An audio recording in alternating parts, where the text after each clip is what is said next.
In China, there are cities where the daytime is only the surface. Shanghai, Beijing, Guangzhou, Shenzhen all share the same rhythm in the morning, fast, precise, and full of pressure. People move as if they are being chased by time. Everything has a goal, a plan, a deadline. But when night falls, those cities don't stop.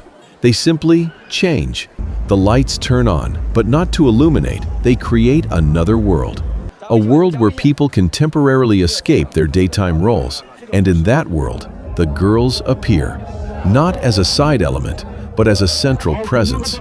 They don't step out randomly. Every appearance is a decision, a preparation, a choice. A girl stands in front of a mirror in a small apartment on the 20th floor of a high-rise building in Shanghai.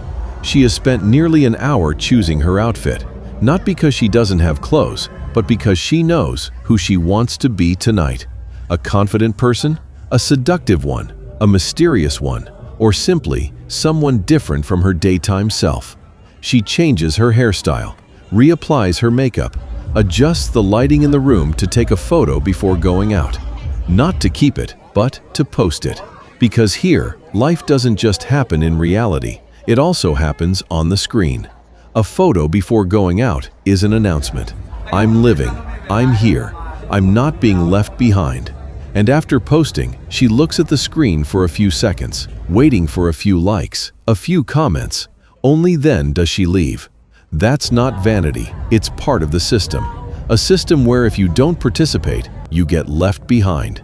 Around 8 to 9 p.m., the streets begin to light up. Not a soft glow, but bright to the point that darkness almost disappears. Bars, lounges, rooftops, clubs, all open. Music starts spilling into the streets. Luxury cars pull up in front. Groups of girls step out, laughing, adjusting their dresses, checking their phones. Everything looks natural, but in reality, nothing is random. Here everything has a position, where you stand, who you're with, what you wear, what you post. Everything sends a signal. And the girls understand that better than anyone. A group of 3 girls walks into an upscale lounge. They don't need to say much. The staff already knows how to serve them. The table has been reserved. Drinks arrive almost immediately. Not because they are special, but because they are familiar. And this place is familiar with them too. Some girls don't come to have fun. They come to be seen, to maintain an image, to hold their place in an invisible ecosystem where attention is the currency. A girl sits at the corner of a table, not saying much. She just looks around, observes, evaluates. She knows who is new, who is familiar, who has value, who does not. Here, everything is read quickly, and if you can't read it, you get overlooked. Around 10 to 11 p.m., the atmosphere reaches its peak. The music gets louder, the lights get stronger, the crowd gets denser. At this point, the girls are no longer just sitting. They move, dance, interact, but everything still stays within limits. No one truly loses control, because here, control is everything. You can laugh loudly, but you still have to observe. You can drink, but you still have to stay aware. You can blend into the crowd, but you must never disappear. Because if you disappear, you no longer exist in this game. And what few people realize is, not all the girls here are the same. Some come from wealthy families. Some built everything from zero. Some are chasing a dream. Some are just trying to survive. But when they stand under the same lights, you cannot tell the difference. And that is the unsettling part. After midnight, nothing stops, but it changes.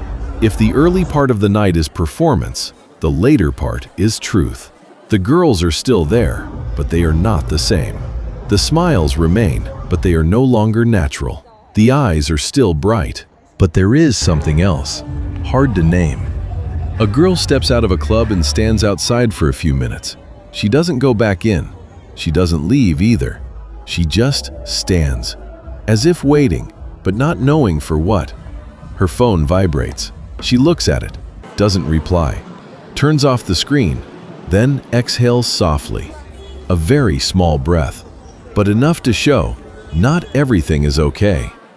In another corner, a group of friends is still laughing, but the laughter is shorter, quicker, doesn't last, as if they are trying to hold on to a feeling that is slowly slipping away. Around 1 to 2 a.m., decisions start to become clearer. Who continues? Who stops? Who moves somewhere else? Who goes home? And within those decisions, each person's true nature begins to show. Some girls leave early, not because they aren't having fun, but because they know when to stop. Some stay, not because they're still enjoying it, but because they are not ready to end. Because ending means facing themselves. A girl sits in a car, looking out the window.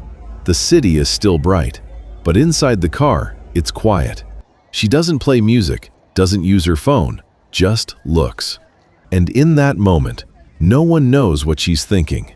But one thing is certain, it's not the same feeling as it was at 9 p.m. After 2 to 3 a.m., the noisy places begin to fade. But not all of them. Other spaces begin to operate, quieter, more private, and also more real. There, the girls no longer need to perform as much. No need to prove anything, no need to compete, just exist. But in that quiet, questions begin to appear. What am I doing? What do I want? And am I going in the right direction? Not everyone can answer, and many choose not to, because the answers might not be comfortable. Around 4 to 5 a.m., the light begins to change. No more neon, no more color, only natural light. And that light is unforgiving. It doesn't make you look better, doesn't hide anything, doesn't soften anything. It simply shows you the truth. The girls leave. No more flattering lights, no more music, no more crowd, just them and themselves. A girl stands in front of the mirror in a bathroom. She removes her makeup, layer by layer, slowly, carefully, as if removing a version of herself. When she's done, she looks into the mirror, says nothing, no expression, just looks. And in that moment, no one knows what she's thinking, but one thing is certain. She is no longer the same person she was a few hours ago. Another girl lies on her bed, phone still on. She scrolls through the photos, the stories. Everything looks perfect, beautiful, vibrant, worth living. But she doesn't feel that way. Not exactly sad, not exactly happy, just empty. A very subtle feeling, but very real. And that is what no one posts, no one shares, no one talks about, but many people feel. The next morning, the city is the same again. The buildings, the streets, the crowds, everything continues. The girls return to their daytime roles. No one knows where they were. No one asks. No one needs to know. But inside, something has changed. Not big, not obvious, but enough to make them see things differently. And that is the truth. Not about nightlife, not about the lights, but about people. About what happens when there is nothing left to hide.